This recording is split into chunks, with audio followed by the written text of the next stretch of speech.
Hello buddies, this is Black Fox, your videographer for today. Okay.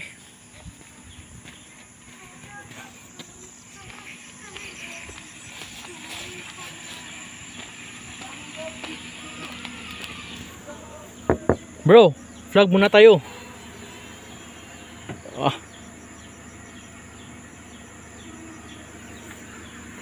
Konnichiwa, buddies. This is Chris Sniper. Kasama natin si Black Phantom at si Black Tiger sa likod. Black Fox on the mix. Ayan mo na. Salamat Black Fox at ginising nyo ginising mo kami dito. Mahimbing ang tulog namin buddies kasi after remapping umuulan, then time to vlog na. Kaya dito kami nagpapahinga kasi medyo maulan sa labas. Sa kang area dito is open siya. Okay. Thank you Black Fox. Okay, diretso tayo sa sa spot. Area.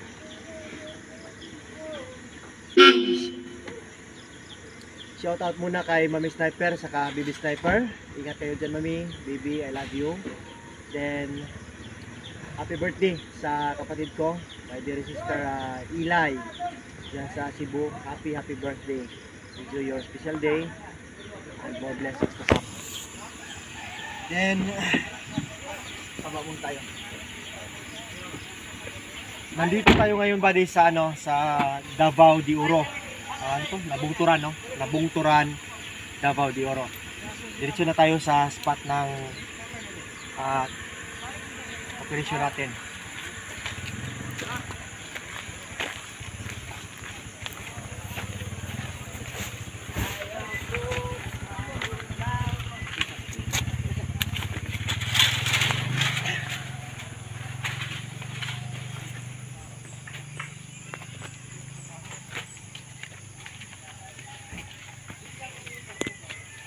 Okay.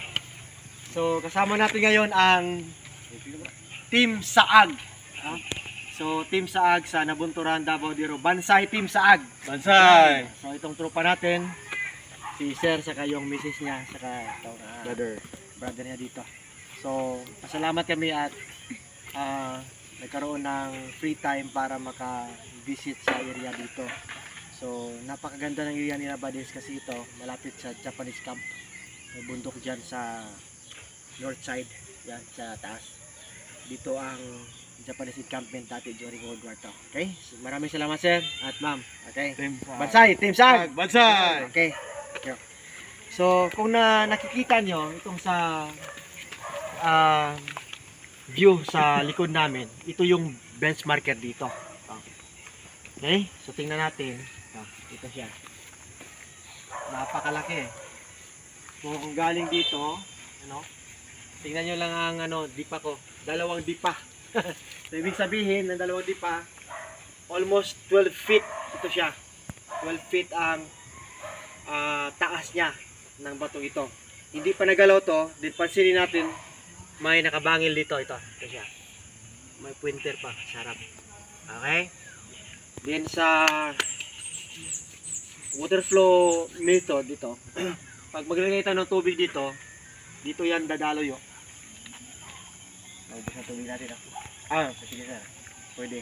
Papakita lang namin kasi sa harap nito mismo, drop point ng tubig. Ayan.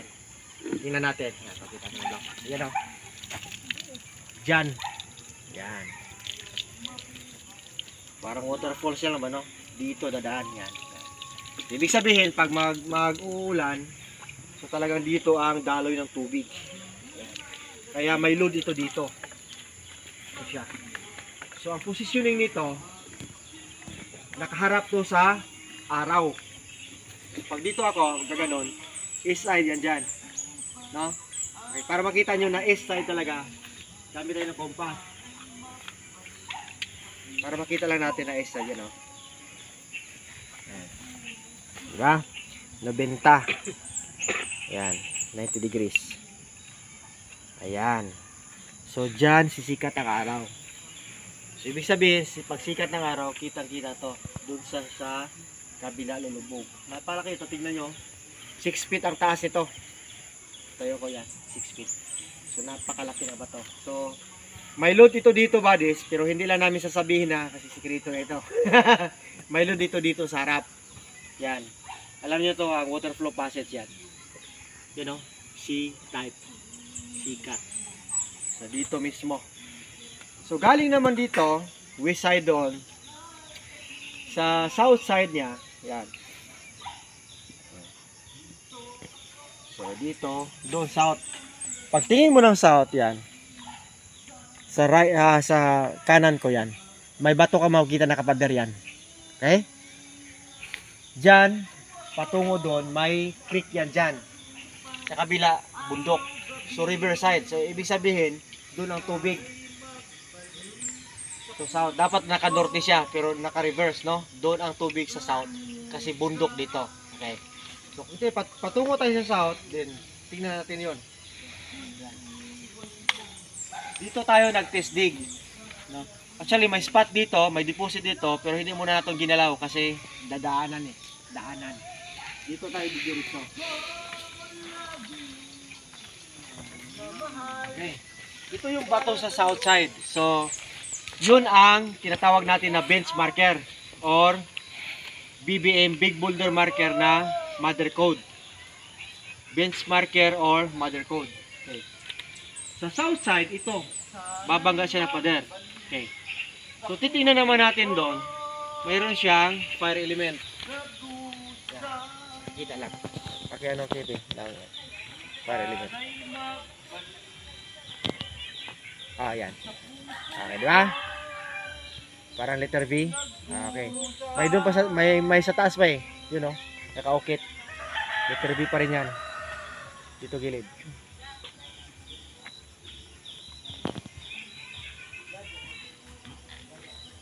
Ayan. Okay? Klaro-klaro no. Okay, yan. So ibig sabihin yan, sa south side ay may tatamaan na coordinate marker. Kasi norte yan dyan eh. Okay? So south side dito tatama. Ano makita natin sa south side? Dito na. Babangga siya ng BBM na rin. So ang BBM na to ay nasa 4 feet lang. From bottom to top. Yan. Tingnan nyo. Kasi ano more than 5 feet ako. Yan. Nasa 4 feet siya. Kung titingnan natin, wall type. Okay? Then dito sa kabila naman, may isang bato na nakafix din. So ang bato na to ay talagang dyan. Ito. Hindi talaga na-move. Kung titingnan niyo, sino naman mag-move dito, ang laki-laki dito. Okay? So tingnan natin ba, ano remarkable marker dito? Bakit nakita niyo may test dig na yan dyan? Explain namin yan maya. Dito na may ano siya, tinatawag natin na triangular dot yan. Isa, dalawa, tatlo. Tingnan nyo Yan Yan. Isa, ulitin ko, dalawa, tatlo. Okay? So, i-connect natin yan. Yan, winter. Okay? Sa baba niya, mayroon siyang dot na ito. Tingnan natin.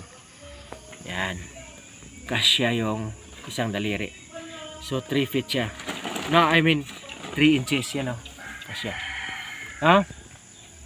So, directional siya papunta doon. Okay. Tara. So, kung tingnan natin ang direction yan.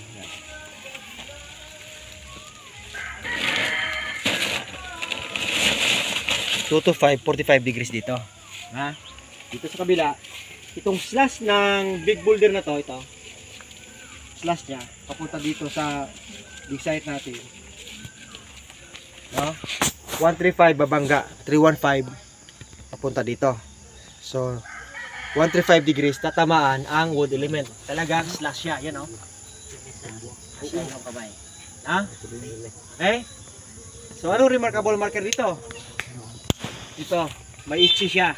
Itchy dot. Okay? Itchy, ibig sabihin isang deposit below. pababa. So, ibig sabihin, ito, isa, okay, that deposit under. Papunta dito. Dito, directional line, pader. Okay, so ibig sabihin, pader na to siya para sa dig site dito. Okay?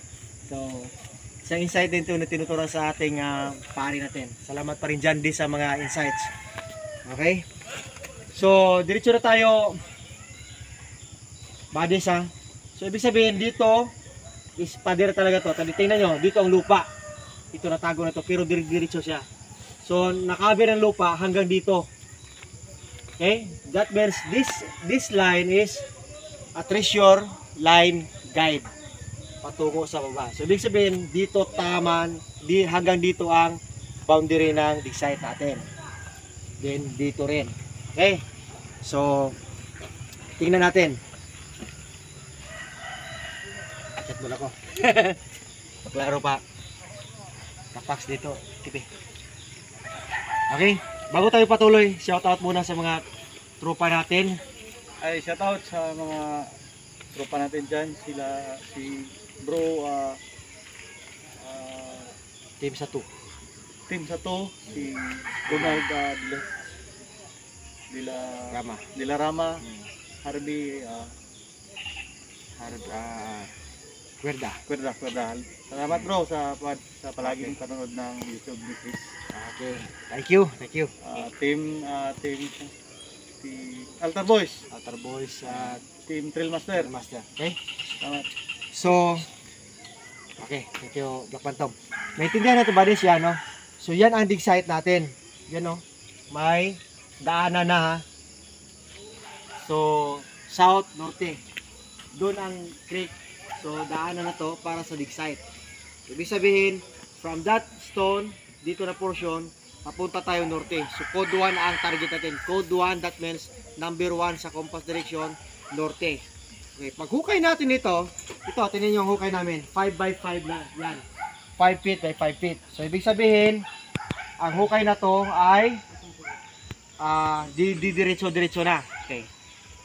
Sa 1 foot, saan yung Jolin? Dito muna black box. Pakita namin.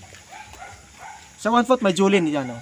Baka sabihin nyo bago, sa ilalim talaga ito nakuha. Okay? So, yan. So, color coding niya, ang Jolin is may blue, so water, may white, then may green. Green is poison, white is perimeter, okay? So, direct under, okay? Saan nakuha? Diyan sa gitna. So, ito naman nakuha ngayon. Ito pa, diyan sa may gilid ng bato. Nag-iisang puti na bato na may sukat na 3. Yan, o. 3 inches sarado. Sukat na kamay lang yan. Alam natin, 1, 2, 3 yan. Yan, o. Tama siya, o. Okay? 3 inches na puting bato, manipis. No, yan. Okay? Ito pa, ang heart.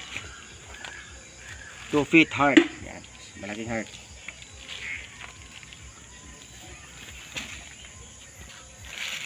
Ang glass, saan yung glass? Dalawang heart to, ito. May glass yun eh, may broken glass na maliit. Kahukay pa rin. Okay lang, sige lang. Ito, may puting bato, yan. Tapos may mga V-cut. Yan o. V-cut. Ayan. V-cut. Ibig sabihin ng code 5, under. Kayong heart, V-cut yun yan. Okay? Kung tingnan nyo body siya, parang basag-basag siya, pero ganyan talaga pagkakuha yan. Ayan. Ito, itim na bato na may tapal na puti. Ito, pula. Mga red na, redisa. Yan o, V-cut pa rin, pero may puti siya. Tingnan nyo, yan o. Talagang tapal yan. No? Yan ang yuso, no? Black stone na may puti. Okay? May red stone na. Ayan. Oh, yan. Oh, manipis.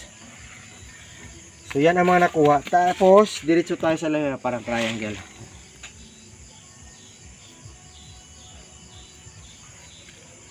Okay? So diretso na tayo sa ilalim. Dito. So yan sa mga primary. Actually marami pa dyan, oh, hindi na namin nalinis. Yan, oh. Lahat yan na sa ilalim.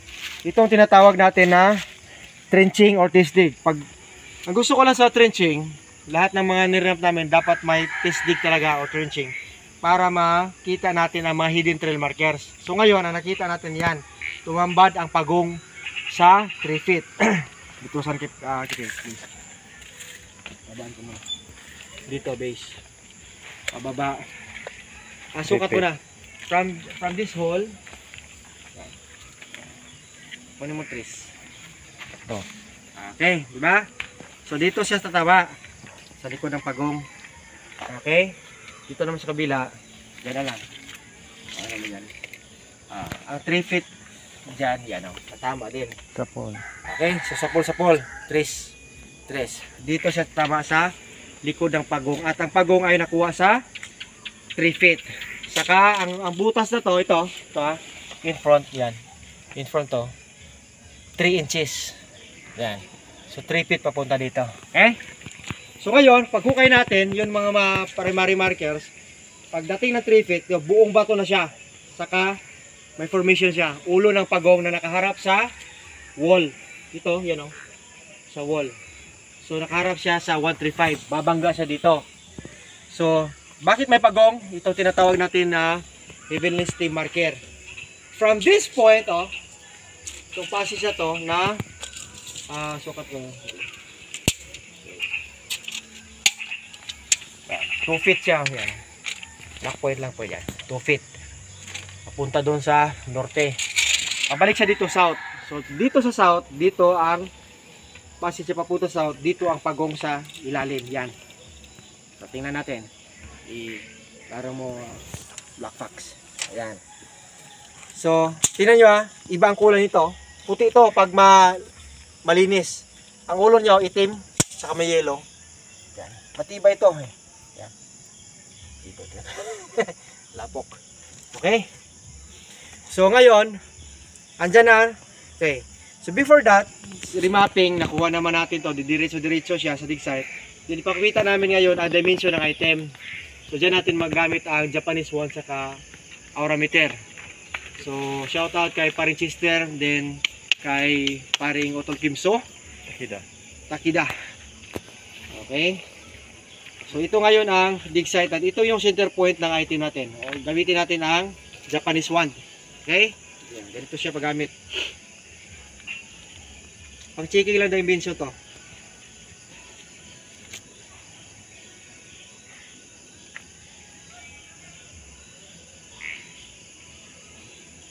Okay, yan. So dyan talaga sa likod niya. Dito talaga ang item bodies. So, ibig sabihin, underneath ng tortoise marker. So kasi heavenly stem siya, ibig sabihin center ng pagong, pailalim. Wala naman tong paa siya, ulo sa katawan lang. O yan, tingnan nyo. Yan ang detection niya. Pag tatandad yan, ang Japon yan pa rin.